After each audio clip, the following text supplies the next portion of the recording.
Thank you. Hi, everyone. Yeah, I'm Pedro. I'm a software engineer at Tigera, and today I'll talk about our experience migrating from Nginx Ingress to Envoy Gateway, which uses the Kubernetes Gateway API.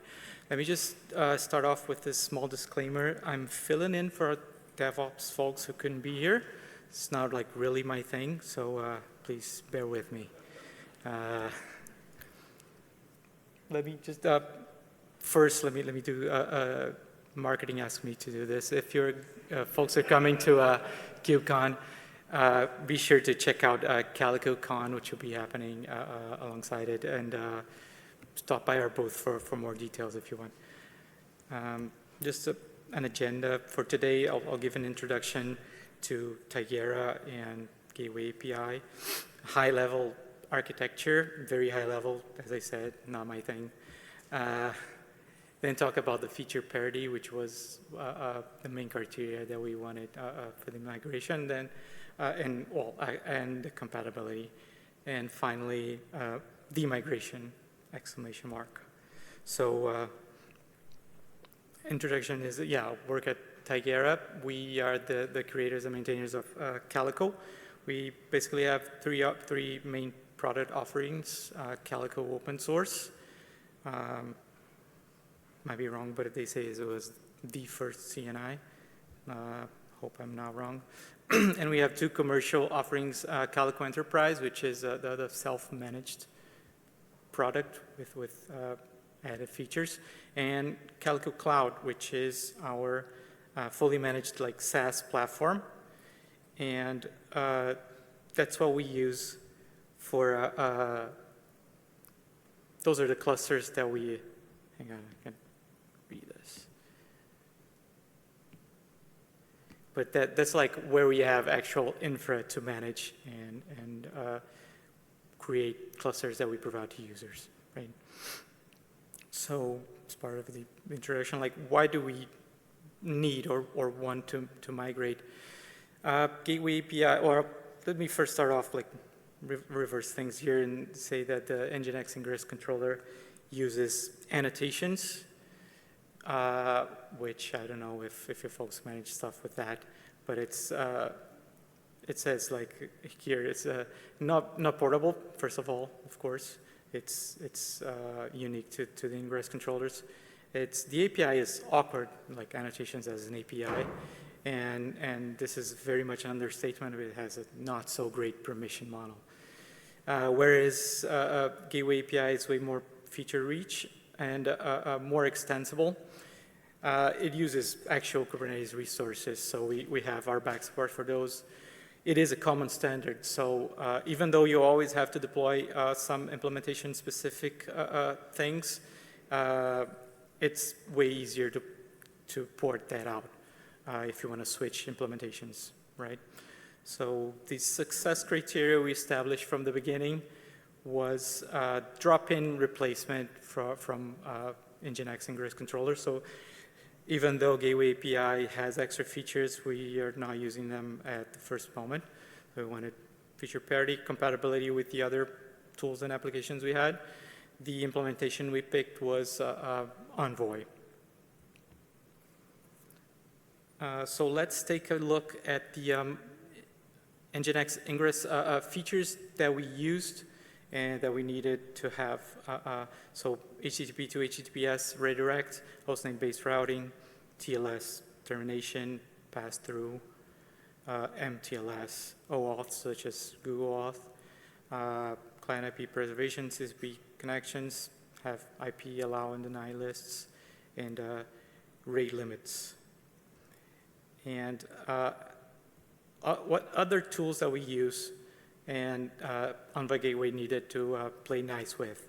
Argo CD with Helm charts is our GitOps.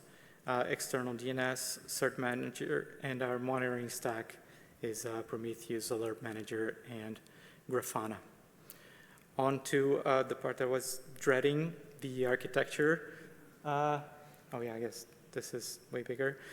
As you can see here, like the blue components here are Gateway API. We have shared gateway class and a gateway, and then you configure routes. The purple stuff is Envoy specific. I'm not going to get into the details because, yeah, I don't know a lot of them. In our platform in Calico Cloud, we use the shared gateway, one single shared gateway and gateway class, and we isolate each apps with their routes in their own namespaces. The users access each applications through the routes that we configure for them via the main gateway. The goal was to stay as close to the existing Nginx Ingress architecture as possible. We know, however, that this is not universal. Some teams may have app-specific gateways. This could lead to a load balancer per app, which is not ideal. In order to get around that, Envoy Gateway has the concept of merged gateways, which is not a single shared gateway, but a gateway that could be shared by some of the apps that they have in a cluster. But we felt, or they felt, it was a little configuration heavy for small and medium-sized teams such as us. On to feature parity. Here we have basically our check marks that we need, like a list that we need to check everything that we need to support. So HTTP to HTTPS redirect, hostname-based routing, TLS termination and pass-through, MTLS, OAuth, client IP preservation. Those are all supported by Envoy. And here's in the third column, you can see how to support them. In addition, yeah, we have also TCP connections, IP allow and deny lists, which is supported by security policies on Envoy, rate limits, and gRPC routing.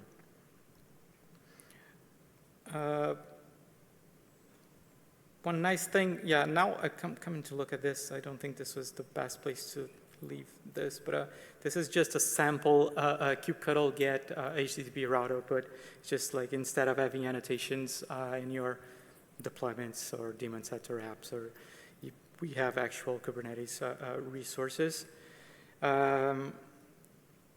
Yeah, that's basically it. Maybe this should go into the end here.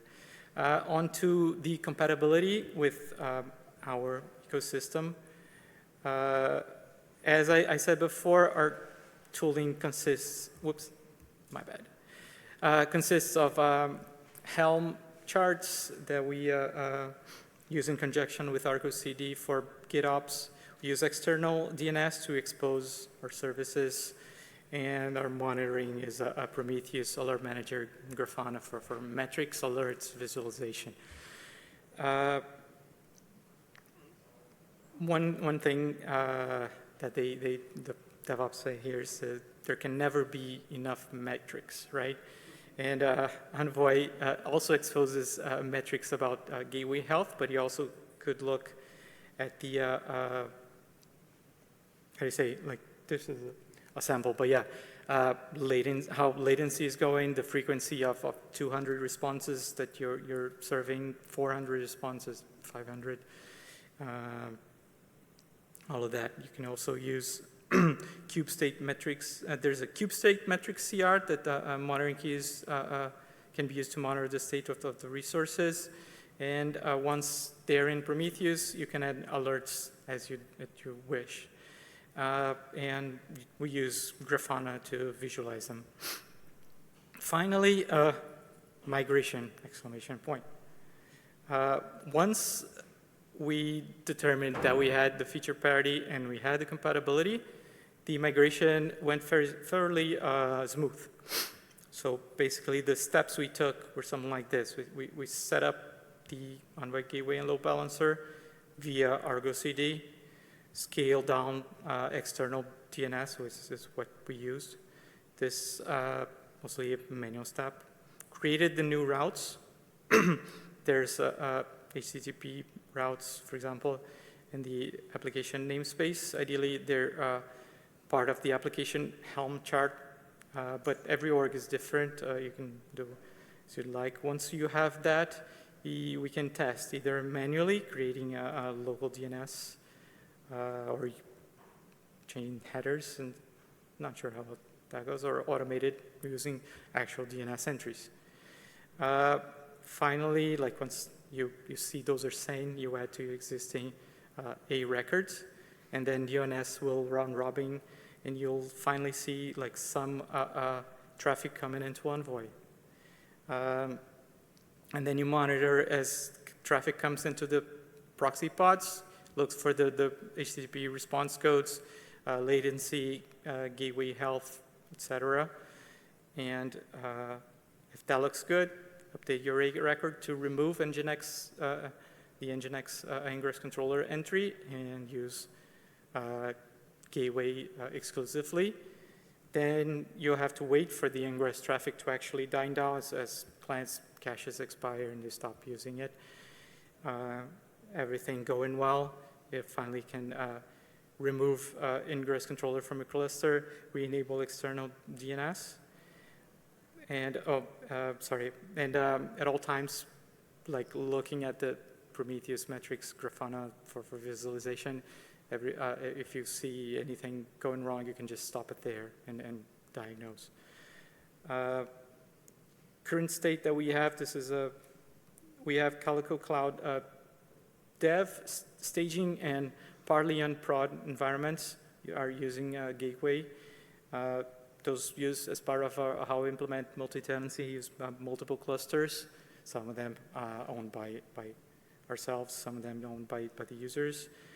We have HTTP routes with MTLS, backend TLS for Google Auth, gRPC routes, whoops. And yeah, this is, again, I hope this is more legible. Yeah, just illustration of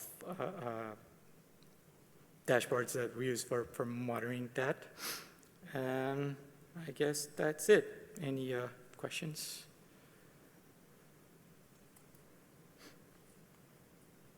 We're looking for questions here. You guys are flying through these talks. Come on. All right, we got one all the way over here. Gonna make you run through this. Gonna be fun. Again, please go easy. I can't promise it'll be easy, but what was the biggest hiccup that you had in the transition between the Ingress to the Gateway API that we should try to avoid or learn from?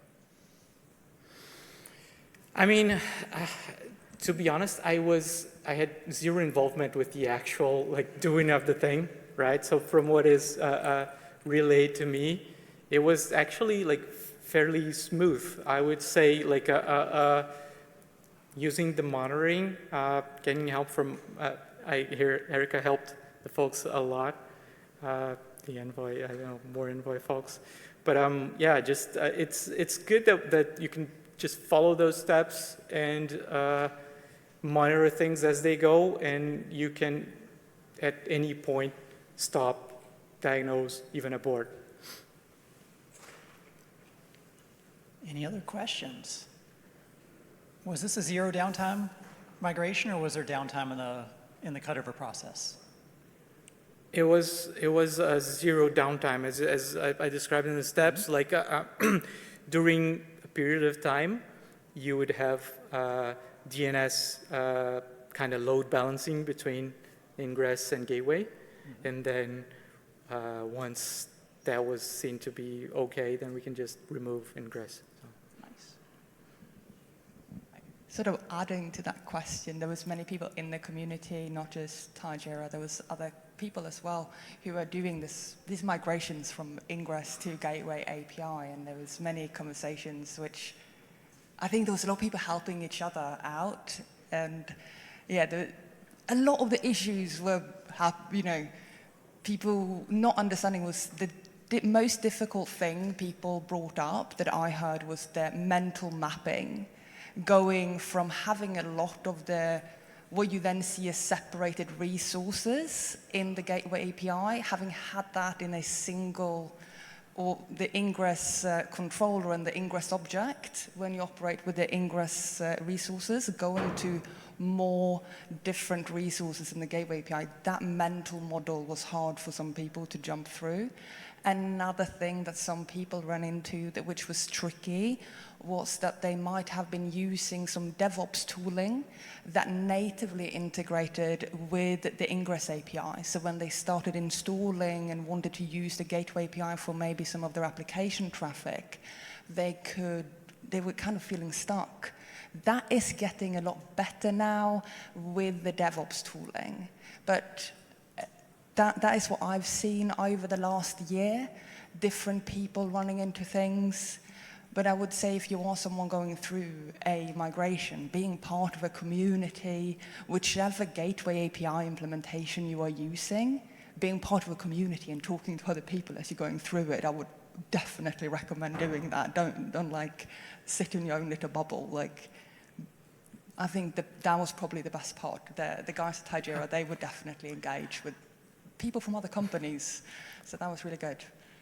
Yeah, thank you. I take zero credit for the merit of this, but it went smooth because the guys did their homework. As you said, we determined everything was supported and mapped out, as Erica said, before actually doing it. So yes. So how many folks here have converted over to the new Gateway APIs already? Got a handful? So now the rest of the stretching exercise, how many people are still using the old Ingress APIs and need to convert? Okay.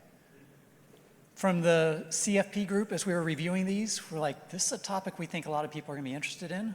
And then our speaker had to drop out. And so thank you so much for filling in. Yeah, Really thank you, everyone. Yeah, if you scan this QR code, it'll take you to the Calico users Slack. Feel free to reach out to us there. If I can't answer any questions, I can sure find someone who can.